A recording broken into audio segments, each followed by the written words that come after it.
All right, good morning. We are beginning today with the Devi Bhagavata Purana, Book 1, Chapter 10.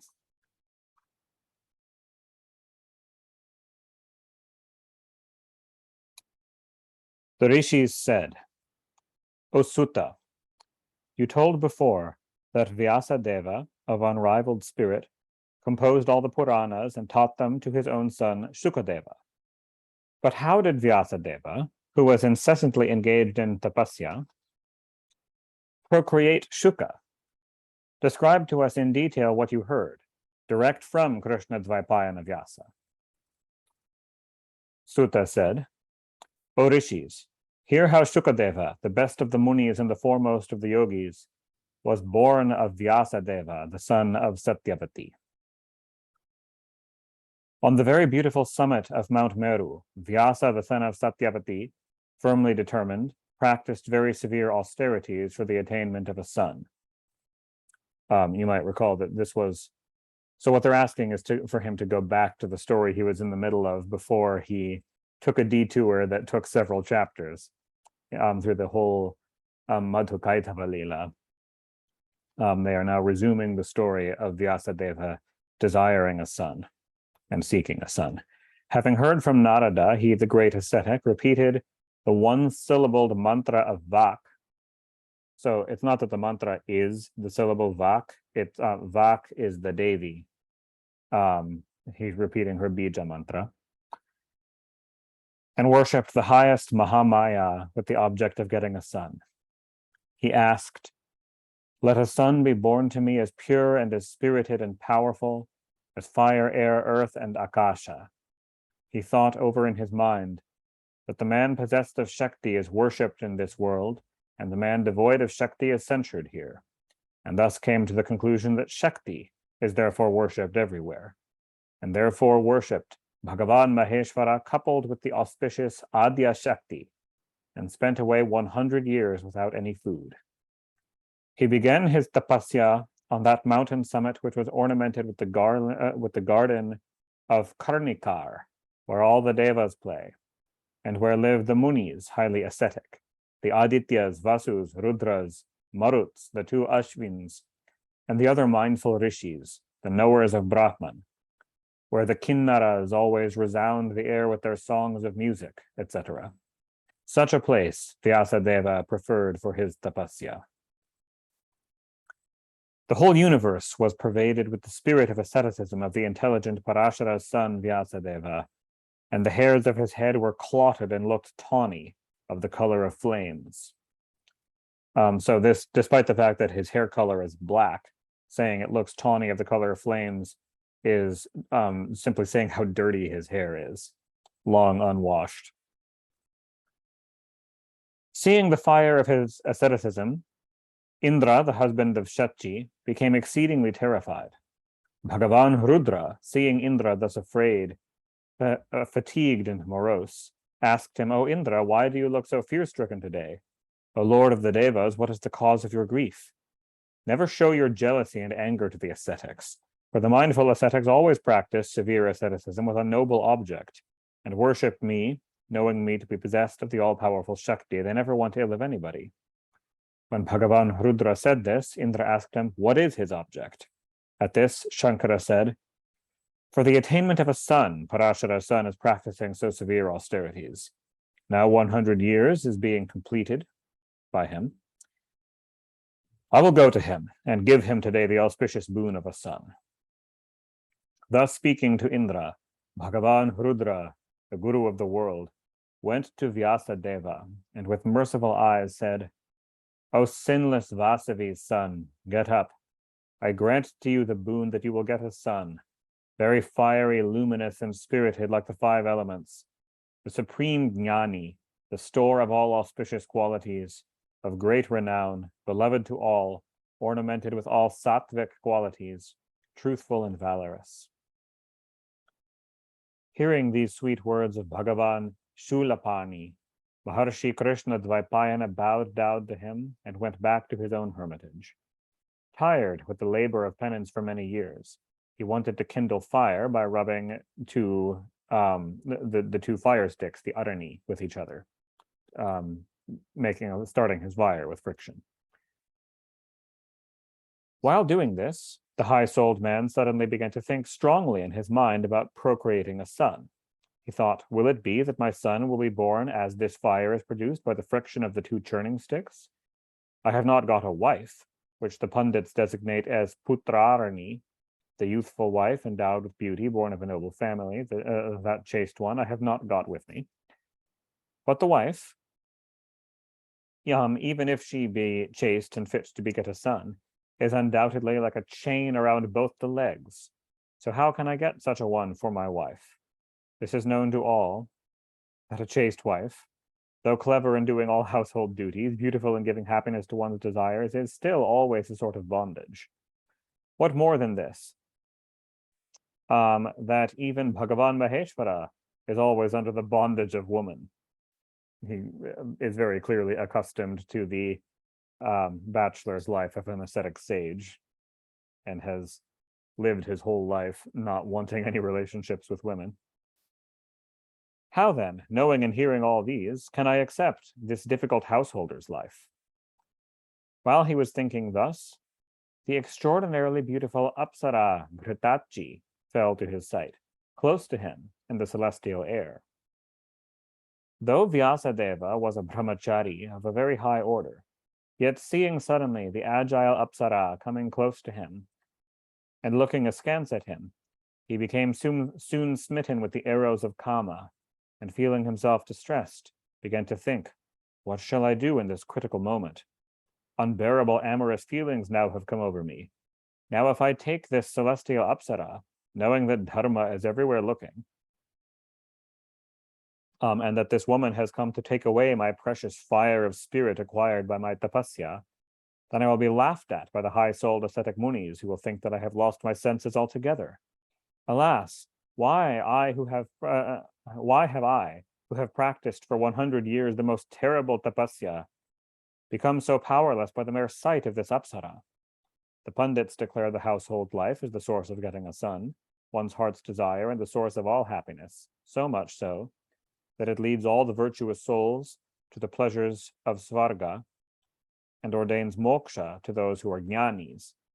And if I can get such unrivaled happiness from this householder's life, then I can have this Deva Kanya, this Devi, this woman of the Devis, though blamable, or like however the other ascetic sages might blame me. But again, that happiness will not occur to me through her. There is no doubt in this. So how can I take her? I heard from Narada how in ancient days a king named Pururava fell under the clutches of Urvashi and ultimately felt great pain being defeated by her.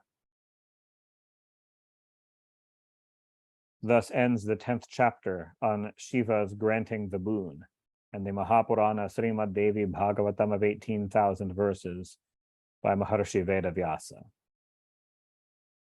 Chapter 11. The rishis said, O Sutta, who is that king Pururava? And who is the Deva girl Urvashi? And how did that high-souled king Pururava come into trouble?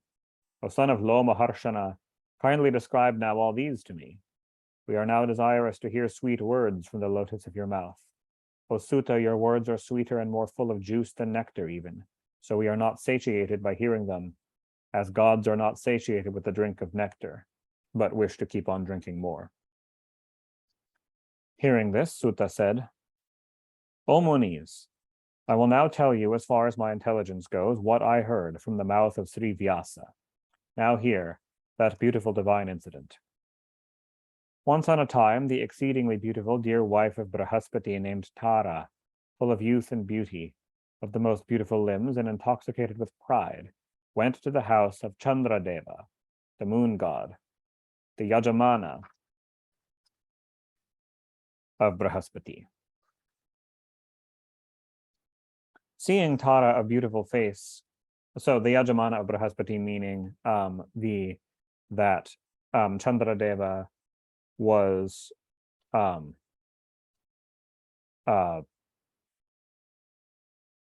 sponsoring a yajna.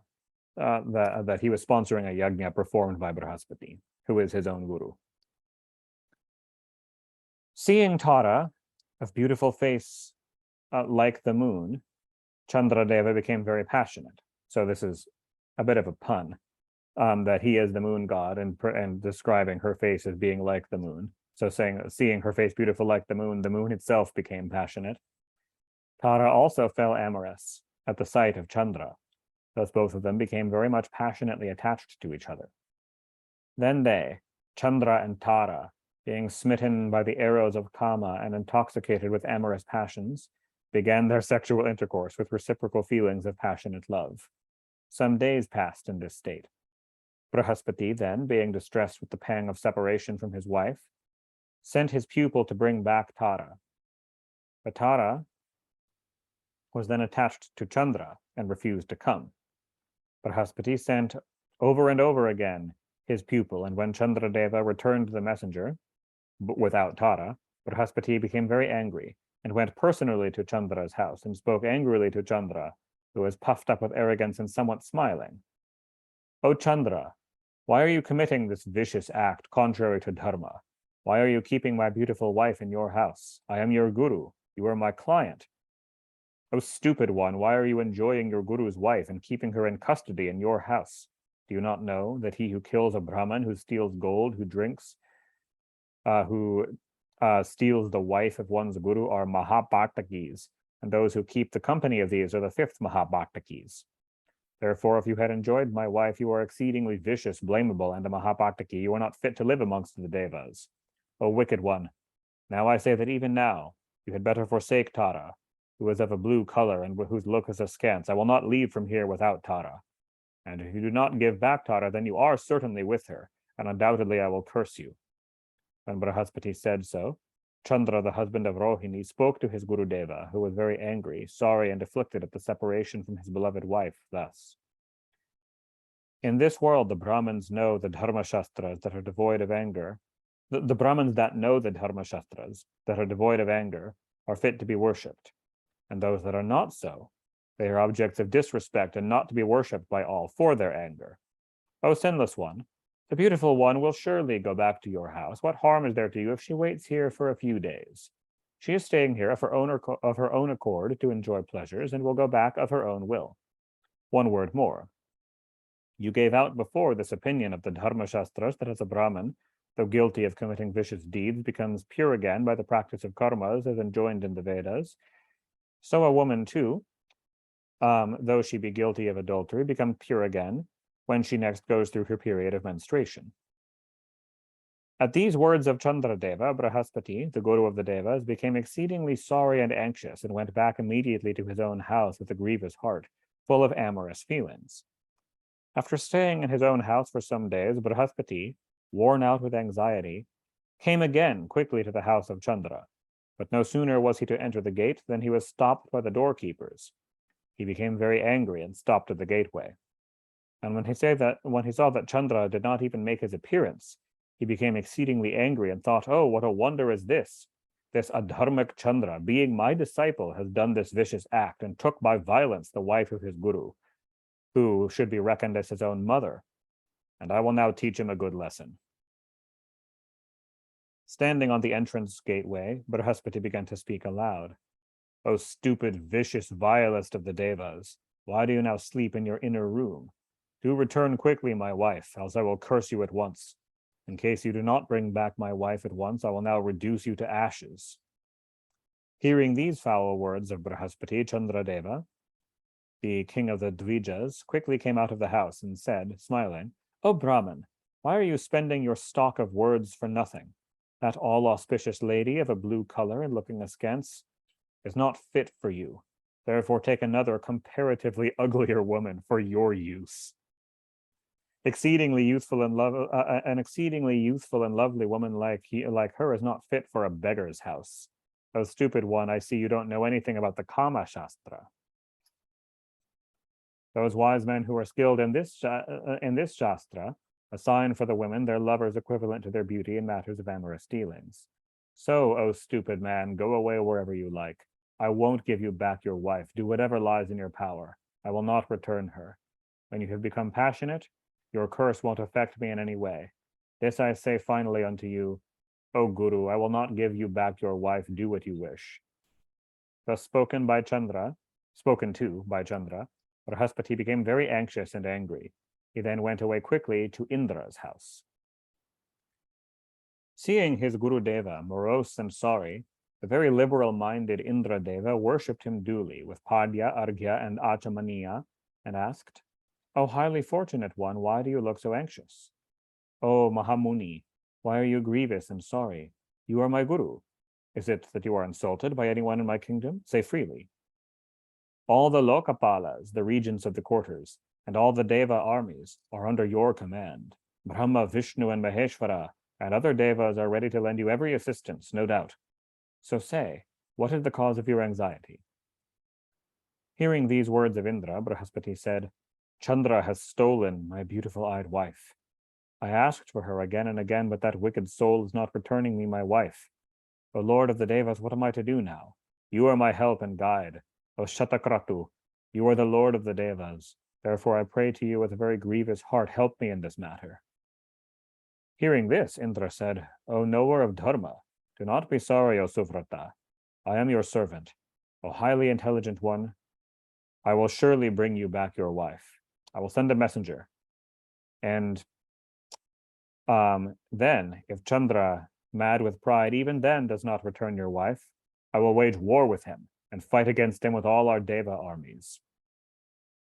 Thus consoling Brahaspati, Indra sent a very clever man, who was a good speaker and wonderful in his capabilities, to Chandra. The clever and wise messenger went to the Chandra Loka, the region of the moon,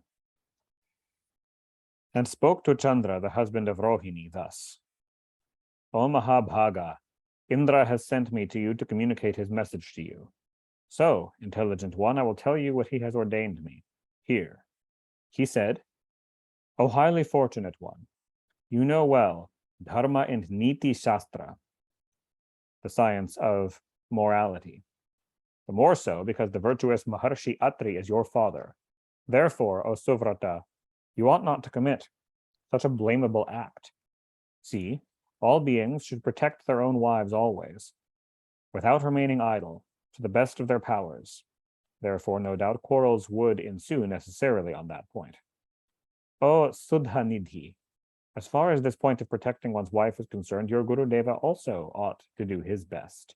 You ought to consider all persons like your own self. O Sudhakara, you have got 28 exceedingly beautiful wives, who are the daughters of Daksha. Why then do you desire to enjoy the wife of your Guru? The beautiful Apsaras, Menaka, and others are always residing in the heavens. You can enjoy them to your heart's content. Leave off the wife of your Guru. In case any powerful man commits an unworthy act out of egoism, the illiterate ones would follow them, so the dharma will decline.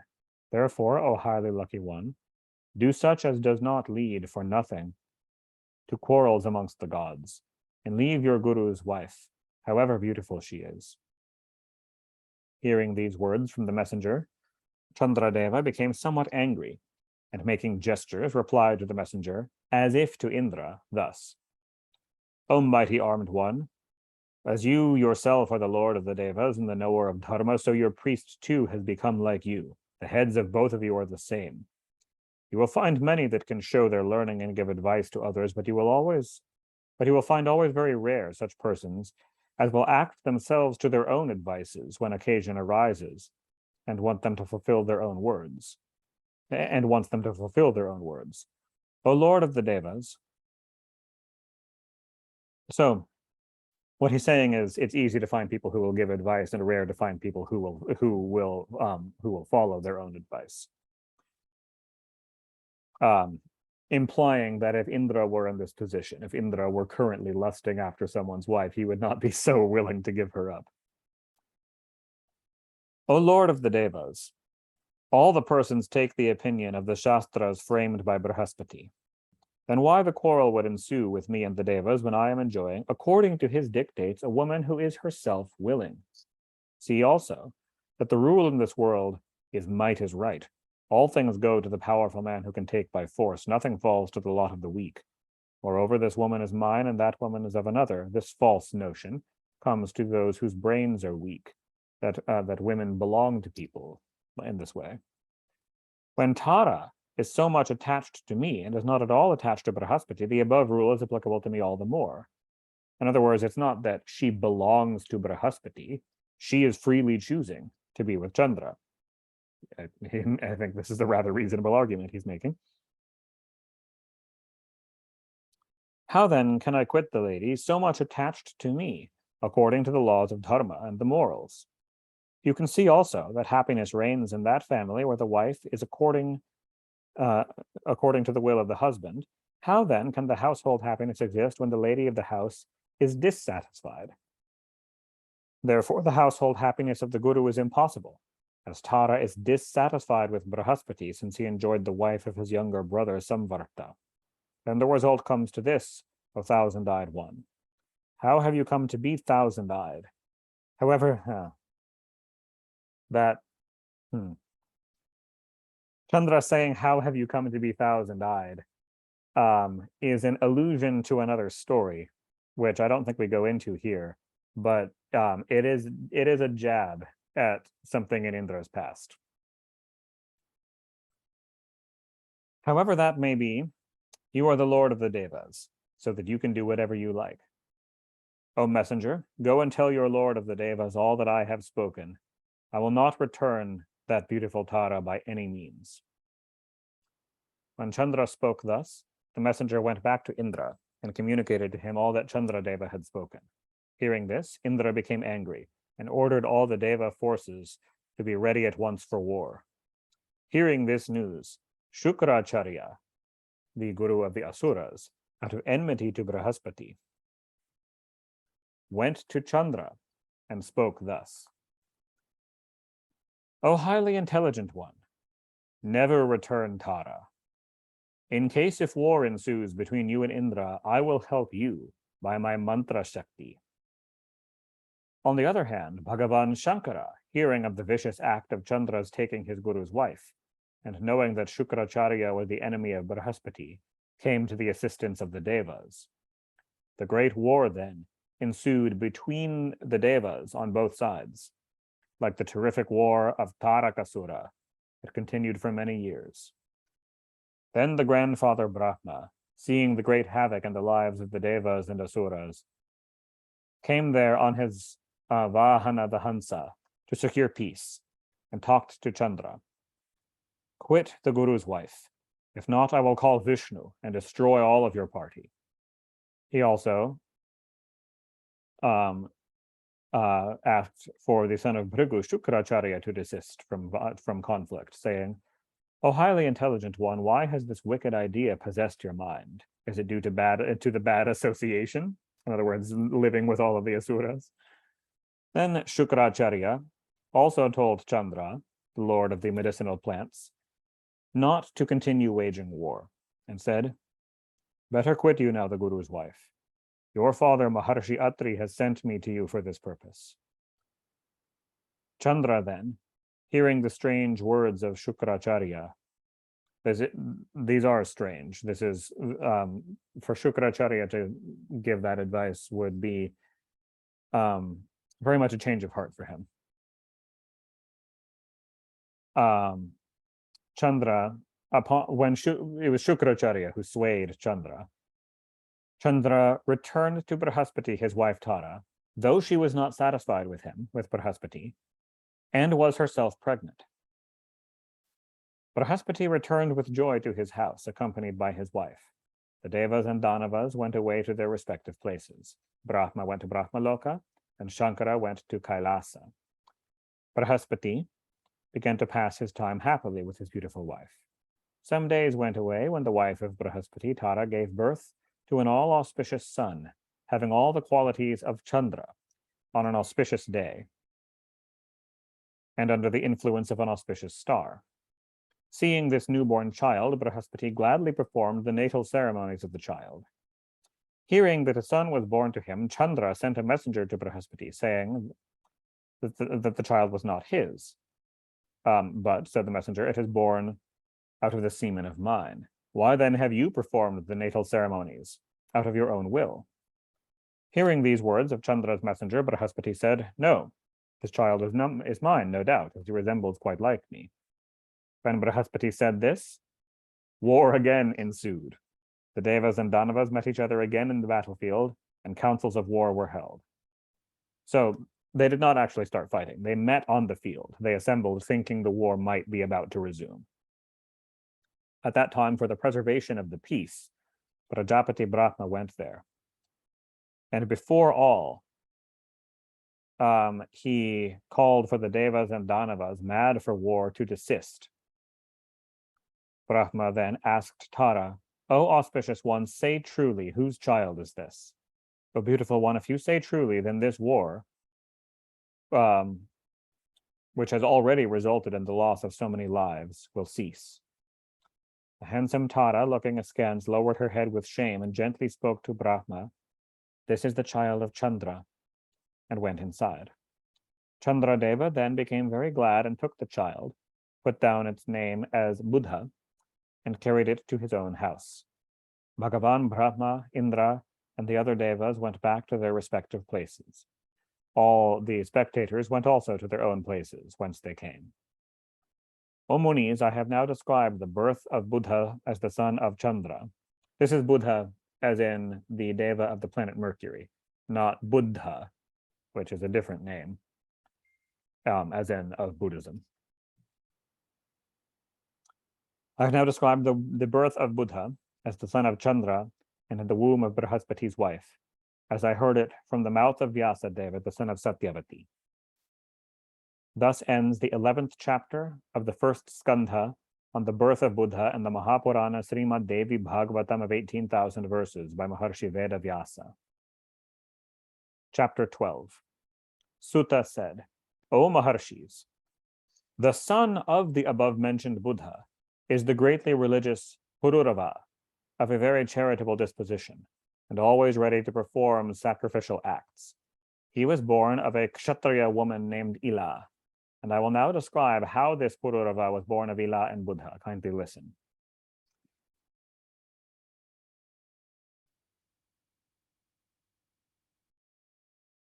All of this, of course, is getting at the story that the rishis asked about of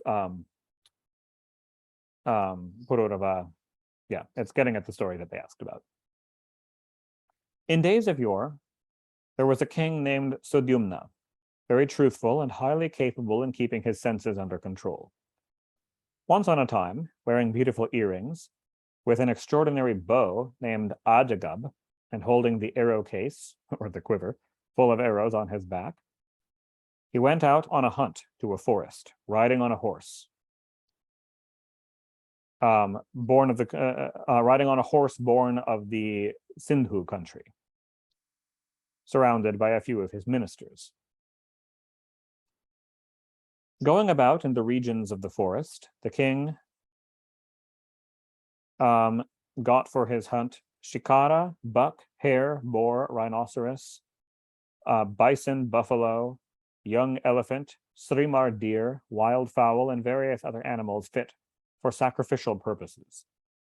Thus, he went on deep into the interior of the forest. This divine forest was adorned with rows of mandara trees and situated at the bottom of the Mount Sumeru. Meaning that this forest that he's hunting in is not in Bharatavarsha. It is in Ilavratavarsa, in the center of the Jambudvipa, the forests around the very skirts and foothills of Mount Meru.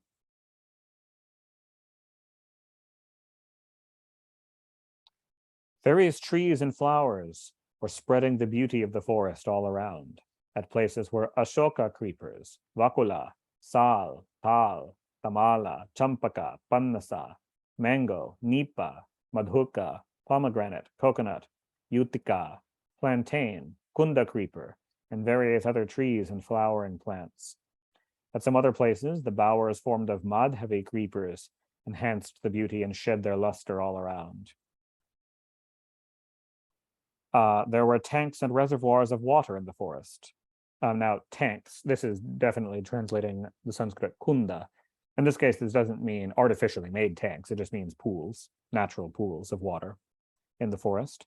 filled with swans, karandavas, and other water birds. The bamboo trees on their banks became filled with air, or I mean, bamboo aren't technically trees, but it's clear what's meant. The bamboo plants on their banks, becoming filled with air, were emitting sweet musical sounds, the sounds they make as the wind blows through the bamboo. And at many places of that all bliss-giving forest, there were bees humming sweetly and delighting the minds of people there. Now the Rajarishi Pradyumna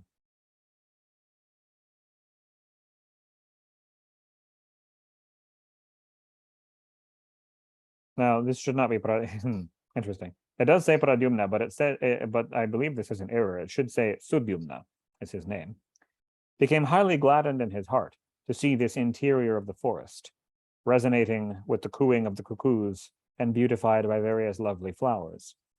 And no sooner had he entered there than he was turned into a female, and his horse also, which was a stallion, turned into a mare. The king then became seriously anxious. He began to think over and over again, what is this? How did this come to pass? And became very ashamed and sorry and pondered over this. What am I to do now? How can I, in this woman condition, go back to my house? And how shall I govern my kingdom? Alas, who has deceived me thus? Hearing these astounding words of Sutta, the rishi said, "O Sutta, you have said that the king Sudyumna, equal to a deva, has been turned into a woman? This is very strange indeed. Therefore, Asuvrata, what is the reason of his being turned into a female? Kindly describe fully what that beautiful king did in the forest." Sutta said, "Once on a time, Sanaka and other rishis went to this forest to pay a visit to Shankara, illuminating the 10 quarters by their holy aura. But then Bhagavan Shankara was in amorous dealings with Shankari. The beautiful Devi Ambika was then naked and sitting on the lap of Shankara, and therefore became very much ashamed when Sanaka and the other rishis suddenly appeared and saw her. She got up hurriedly, and putting on her cloth, remained there shuddering with great shame and sensitiveness. The rishis also, seeing them engaged in amorous dealings, went away quickly, and went instead to the hermitage of Naranarayana. Then Bhagavan Shankara, seeing Shankari too much sensitive about the embarrassing incident that had just happened, said, "Why are you so much bashful and shy? I shall now do what will give you pleasure. O beautiful one, whatever male being will enter from today and hereafter within the precincts of this forest will be instantly converted into a woman. O Munis, though the forest gave all delights to all, yet having this property, all the persons that know of this curse carefully avoid the forest." No sooner did the king Sudyumna enter into the forest, out of ignorance, not knowing this property of it, since he had wandered very far from his familiar lands on this long hunting expedition, then he, as well as his attendants, were instantly turned into women. There could be no doubt in this. The king became overpowered with great care and anxiety and did not go back to his palace out of shame, but he began to wander to and fro on the outer skirts of that forest. He became known afterwards as the woman Ila. Now, once on an occasion, Buddha, while he was wandering at his will, came up there, and seeing the beautiful Ila with gestures and surrounded by women on the edge of the pastures of the skirts of the forest, became passionately attached towards her. And Ila, too, seeing the beautiful Buddha, the son of Chandradeva, became desirous to have him as her husband. They became so very much tied in love towards each other that intercourse took place there. Thus, Bhagavan Buddha generated in the womb of Ila Pururava, and Ila gave birth in due time to her son, Pururava, in that forest. She then, with an anxious heart, recollected, while in the forest, her, or rather his, formerly his, family priest, Vasishta Deva.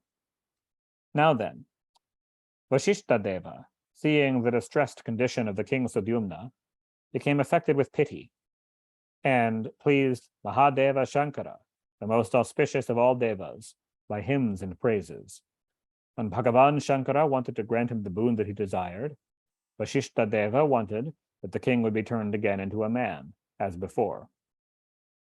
At this, Bhagavan Shankara said, in recognition of his promise, on the one hand to Shankari, that whatever being entered the forest would be turned into a woman and would remain as a woman permanently, and his promise to Vasishta Deva to grant a boon, said that the king Sudyumna would be alternately 1 month a man and the next month a woman, and so on.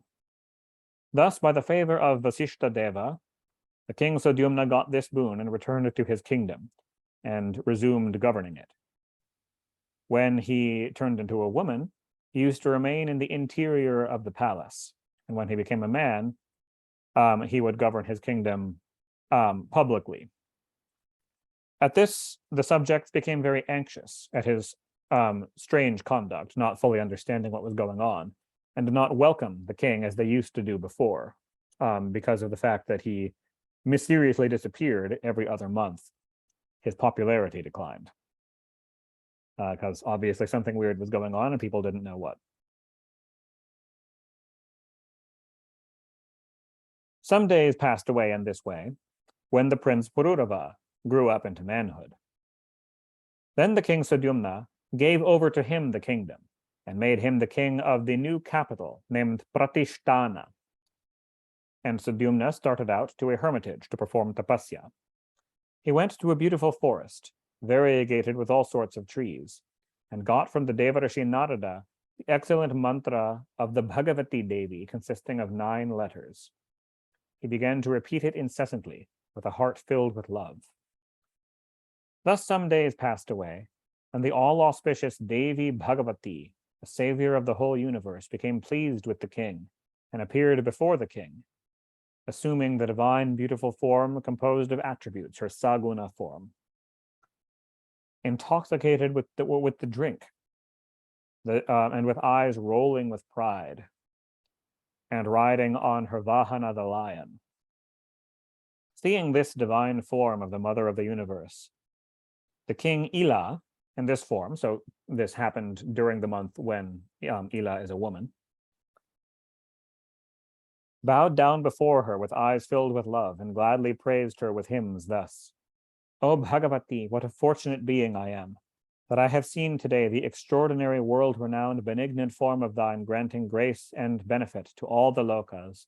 I therefore bow down to thy lotus feet, granting desires and liberation, and served by the whole host of the devas. O mother, what mortal is there on this earth who can fully comprehend thy glories, when all the devas and munis get bewildered in trying to know of them?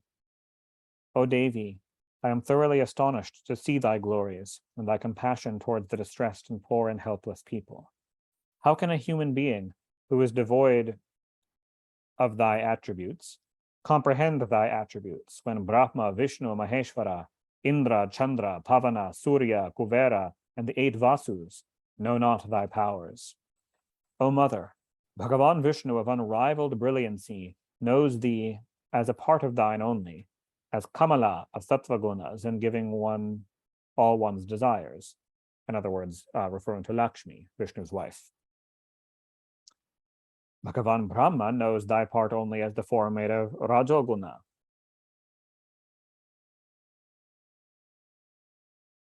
And Bhagavan Shankara knows thee as Uma, only made of Tamoguna.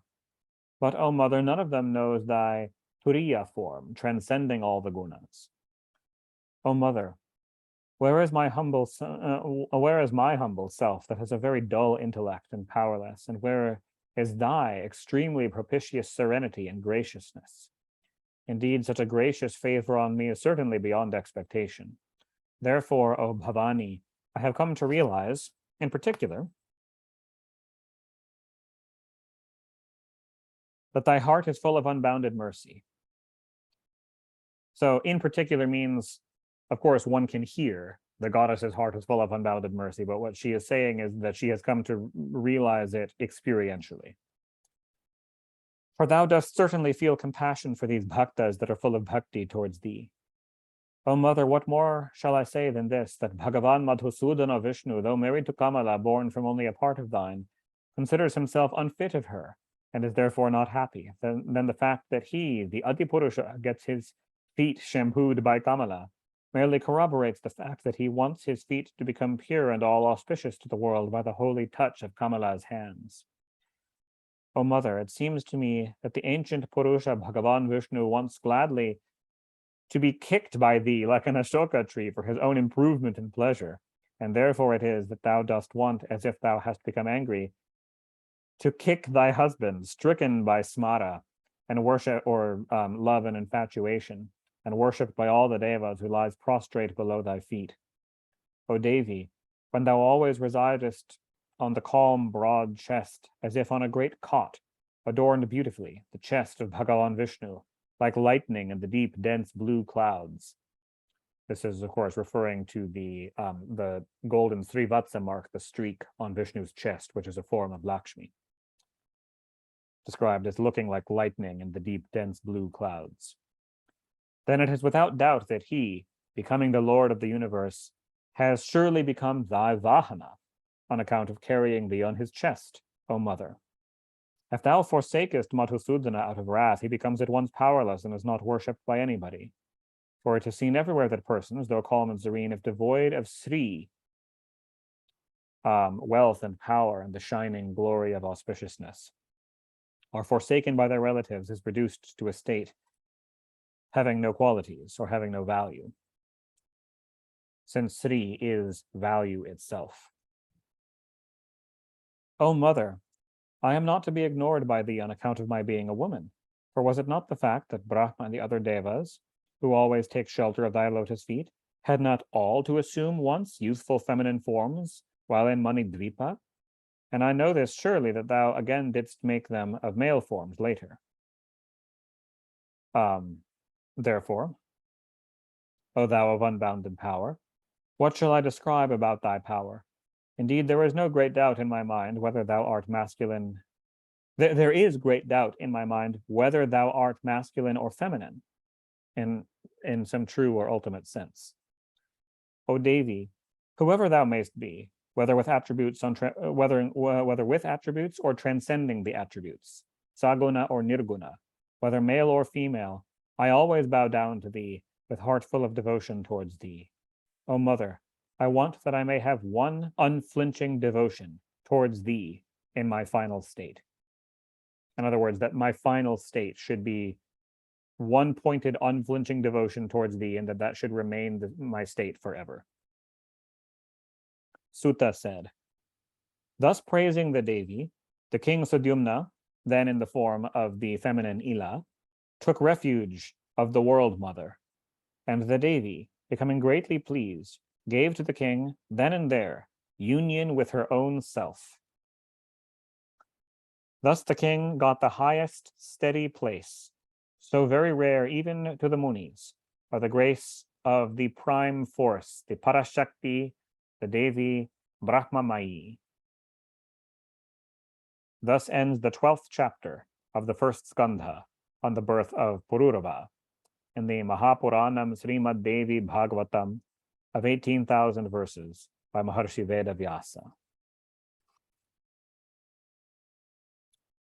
Sutta said, O Maharshis, when the king Sudyumna had gone up to the heavens, and not just the heavens, Svarga, but to the eternal heavens of the Devi Brahmamayi, the religious king Pururava, endowed with great beauty and many qualities, and able to please the minds of his subjects, began to govern his kingdom well, according to Dharma, with his heart intent on governing his people. Nobody knew what his counsel was, but he was very clever in knowing others' counsels. Here by counsel, we mean private thoughts. Nobody knew what his private, real thoughts were, but he was very clever in knowing what other people were thinking. He was always highly energetic, and his lordly power was great. The 4 methods of warfare, conciliation, giving gifts, sowing dissensions, and war, were fully under his control. In other words, he was expert in all 4. So the 4 methods of warfare, this is mentioned often. What the Dharma Shastras say to do if you have an enemy, particularly talking about for a king to do if there is a rival state.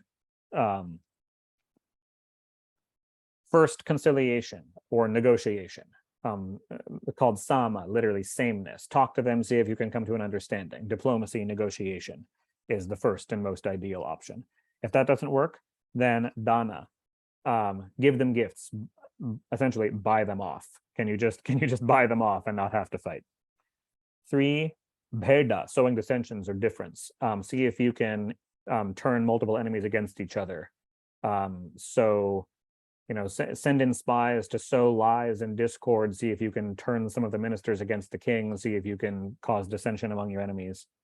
4th, danda. Literally, danda means to hit with a stick, but essentially means if the first 3 options don't work, then kill them in open warfare. So Pururava was an expert in all 4.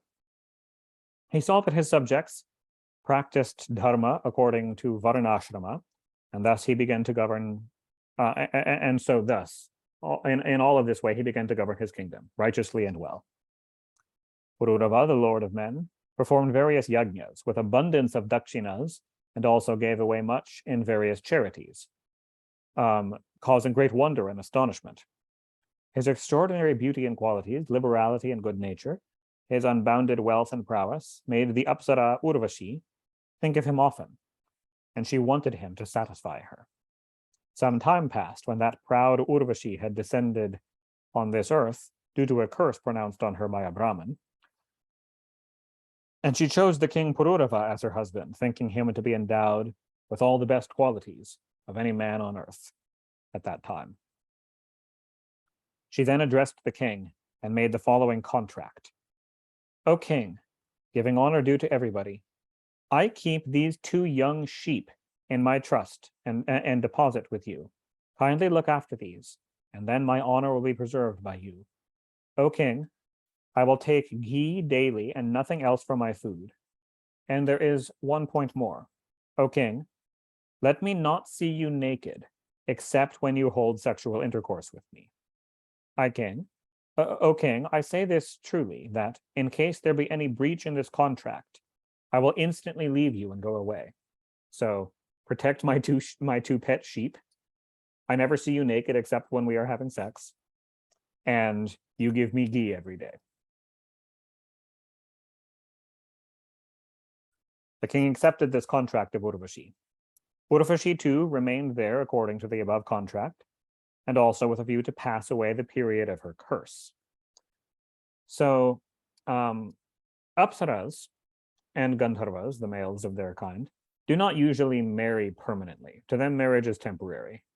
So she's cursed to live on Earth for a certain span of time, and while here, she wants to have a romantic partner, and clearly she likes power because who she has chosen is the king of the world. But she's looking at this not as forever, not for his whole life necessarily, but just for as long as she has to remain here on Earth. During this time, the king was fascinated with the love of Urvashi and became so very much attached to her that he left all his duties in dharma and remained long for many, many years in enjoying Urvashi. The king's mind was so deeply absorbed in her that he could not remain alone without her, even for a moment.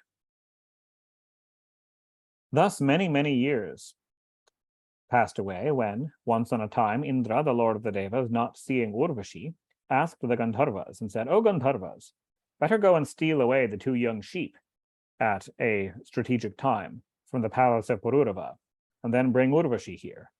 My Nandana garden is now void of all beauty without Urvashi, so bring the lady here, anyhow or other." Thus spoken to by Indra, Vishvavasu and other devas, devas here is being used loosely, they're Gandharvas, went to Pururava's palace, and when it was dark in the night, and when Pururava was holding sexual intercourse with Urvashi, they stole away her 2 young sheep. The sheep, when being carried away into the sky, cried out so piteously that Urvashi came to hear that, as if of her 2 sons, so did she love these sheep. And angrily she spoke to the king, O king, now the contract that I made with you is verily fulfilled. It is that I placed my implicit confidence on you, but this my misfortune has befallen on me. See, the thieves are stealing away the 2 sheep, as if my sons as they were. She thinks of them as her sons. How then are you sleeping here like a woman? Alas, I am ruined in having an impotent husband who vainly boasts of his prowess. Where are my 2 young sheep today that are dearer to me than my life? Thus seeing Urvashi wailing, the king Pururava, the Lord of the universe, of course, is a hyperbole, ran after the Gandharvas instantly, without any sense, as it were, left in him, naked. The Gandharvas then cast rays of lightning in that room, and Urvashi, already willing to leave because of the theft of the sheep, saw the king naked. The Gandharvas then left the 2 sheep there and went away. They didn't actually care about the sheep. They fulfilled their mission. The tired king brought the 2 sheep back to his house, still while naked. Then Urvashi, seeing her husband naked, went away immediately to the Deva Loka. Seeing Urvashi going away, the king wailed very much with a grievous heart. Then, being very much bewildered by the bereavement from being separated from Urvashi, with his senses beyond his control and deluded by passion, wandered about in various countries, crying and giving vent to sorrow. Thus, wandering all over the globe, he came once to Kurukshetra, and there saw Urvashi. Then, with a gladdened face, he said, "O beloved, wait for a moment. My mind is all absorbed in you. It is quite innocent and submissive to you, so you ought not to forsake me in such a dire, difficult time. O Devi, for the sake of you I have traveled very far, wandering looking for her. O beautiful one, the body that you embraced before will now, forsaken by you, fall dead here and will be devoured by crows and wolves and other carnivorous animals." Seeing the king, tired and passion-stricken, greatly distressed, and with a very sorrowful heart and wailing, Urvashi spoke out, "O king, you are certainly quite a senseless man. Whither has gone your extraordinary knowledge now? O king, do you not know that the pure, unalloyed love of women cannot take place with any other, as the love of a wolf cannot fall on any man? Therefore the earthly man ought never to trust a bit to women and thieves. So go back to your palace and enjoy the pleasures of the kingdom. Do not drown your mind further in sorrows." The king Pururava, though thus brought to his senses by Urvashi, was so much fascinated by her love that his heart did not feel any consolation. Rather, he felt indescribable pain, being held up in bondage by the love of Urvashi. O Munis, thus I have described to you the character of Urvashi. It is described in detail in the Vedas. I have stated this only in brief. Thus ends the 13th chapter of the first skandha of the characters of Urvashi and Pururava and the Mahapuranam Srimad Devi Bhagavatam of 18,000 verses by Maharshi Vedavyasa.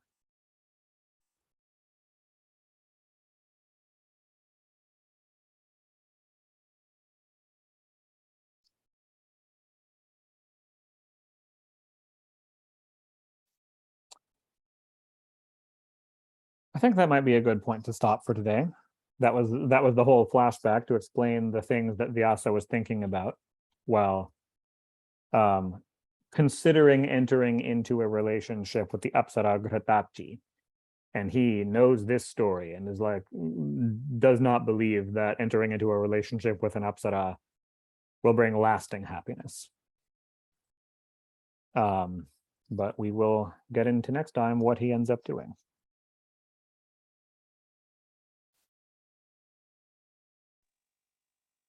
Wow, some good adventures there. Thank you, Debla.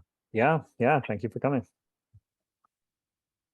May I ask a question? Yes, go ahead. Yeah, go ahead. Thank you.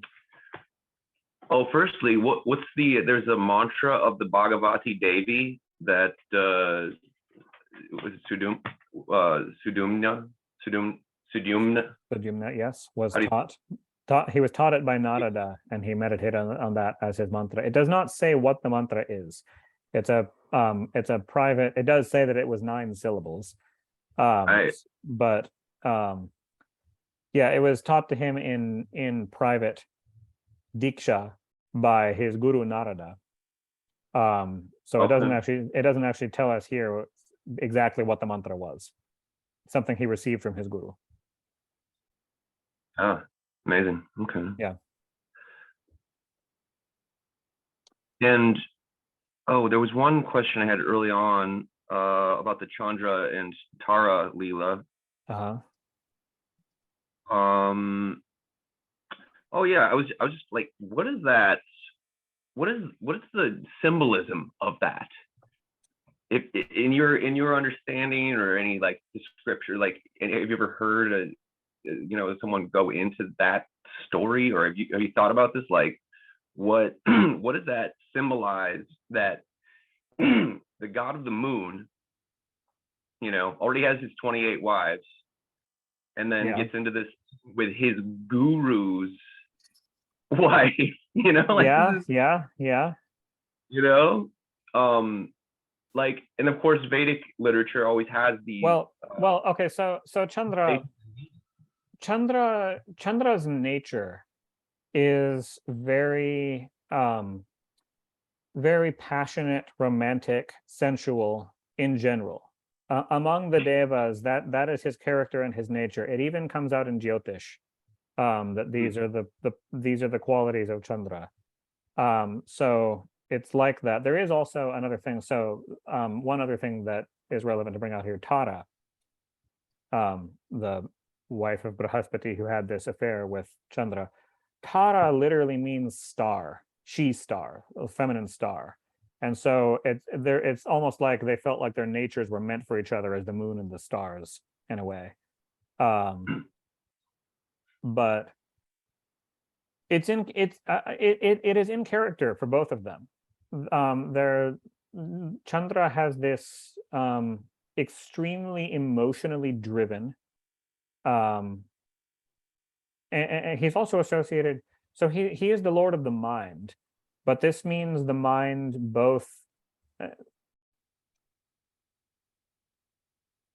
when he's in his strength, he is in control of the mind and rules over the mind. But when he is in his more emotionally afflicted or aspected nature, he is also the embodiment of moods and passion and like emotional waves and currents that overwhelm and overpower the mind. And so it is very much in the nature of Chandra when in such a time to be overcome with emotion, such as romantic attraction to Tara as the moon to the stars, and for that to completely color and control his mind, and that he would be willing to do any senseless thing, like drive the heavens into a destructive war, like something where the cost benefit does not make sense here, but he'll be driven by passion. It is in his nature. That is the as devas are embodiments of processes and phenomena within nature. One of the things that Chandra is an embodiment of is passion and emotion and passion that overwhelms the mind. It is very much his nature to do something like that in certain times. Whereas in other times, if you get him in another mode, his nature will be the calm, serene, collected mind. But kind of as the moon has phases and changes, so does Chandra's nature shift and change. And when he's in his passionate modes, there's really no stopping him from going for whatever his passion is for. Wow. And then he like actually went to battle with Indra. Yeah, he did. Because again, like when he was saying, I will not give her up, and Indra is saying, well, I will, as a faithful shishya to my guru, if my guru tells me my wife has been kidnapped, get her back, which she had not been, she went willingly, but Brihaspati was insisting it was a kidnapping against her will. Indra said, all right, I'll rally my forces and get her back by force.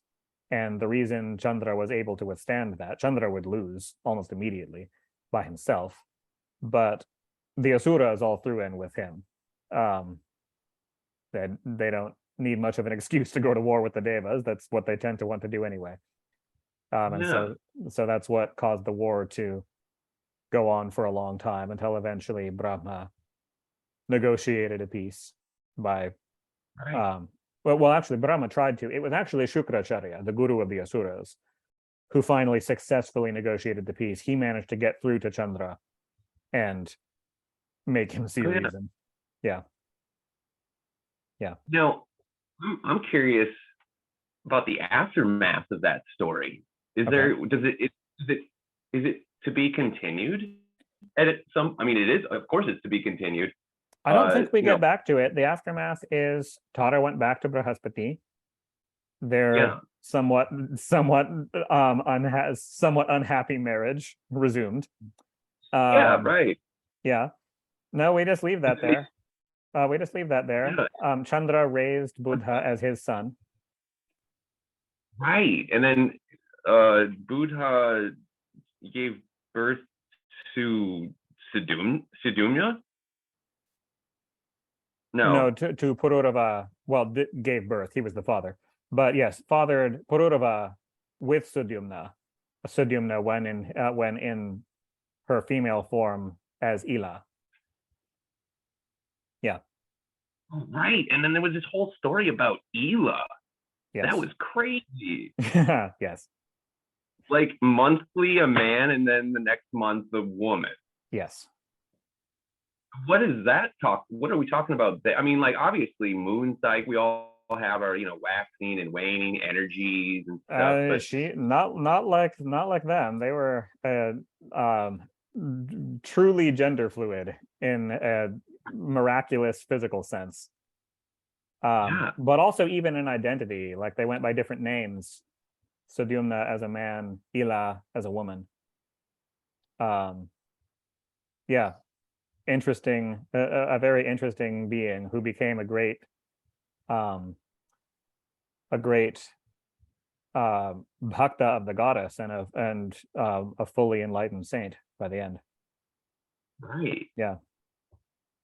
I mean, I almost, like you can't help but wonder if there's some like explanation in these stories. This isn't the only one, where there's gender fluidity in a character, this Yeah, no, happens. indeed. This is there's actually many stories in the Puranas and the Shastras featuring gender fluidity. For sure. And I mean, I don't want to get like political or, social, Yeah. but like bringing it back into the modern day, Hmm. I mean, these stories give me like respect and really eliminate my judgment for people who are in that zone of gender fluidity or, cross-dressing or transsexual or Oh something, yeah. Oh yeah. No, in the ancient Shastras of India, all of that was fully understood, acknowledged, embraced. The entire gender structure in Vedic society was not gender binary, it was gender trinary. So you have not a the way that they spoke of it. Now we have modern, LGBTQ terminology and so on, but the ancient Sanskrit terminology for these things was that a human could be of Nara Prakriti, man nature. By the modern terminology, that would be a cisgendered heterosexual man. Nari yeah. Prakriti, or woman nature, by the modern terminology, that would be a cisgendered heterosexual woman. And Tritiya Prakriti, which means of a third nature, which was just a big catch-all other category, recognizing that there's a whole bunch of people, a minority, but not a vanishingly tiny minority, like they're definitely around, who in one way or another do not fit into either of the two most common categories. And Yeah. and even the way that ashrams are run, like at my own guru's ashram in India, if you want to stay there in a room, it's a traditionally run Vedic ashram, so it's gender segregated. You have roommates, and it's gender segregated into three genders, not into two. And this is the traditional Vedic way of doing it. You are Nara, Nari, or Tritiya. And if you say you're a man, by which we mean a cisgendered heterosexual man, you are roomed with other such men, women, same. And if you say other, then you're roomed with fellow others, fellow people of Tritiya Prakriti. So yeah, this is how it was all run. This was all fully recognized and acknowledged, and it definitely shows up in the stories. Wow. Incredible. Yeah. Yeah. I mean, and of course, here we are studying the Purana of Divine Mother.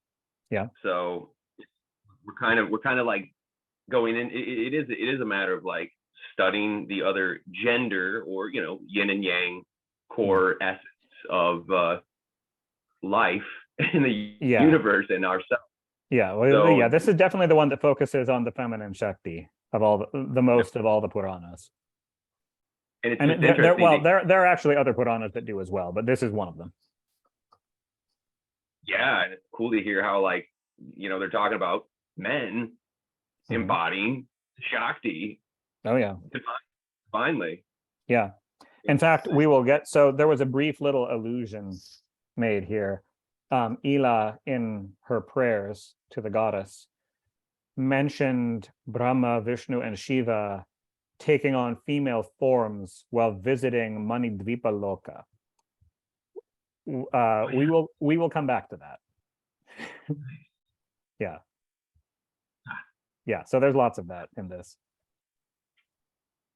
Amazing, man. Thanks, Devala. Yeah. Thank you. Mata Rani ki jai. Mata Rani ki jai. Thank you.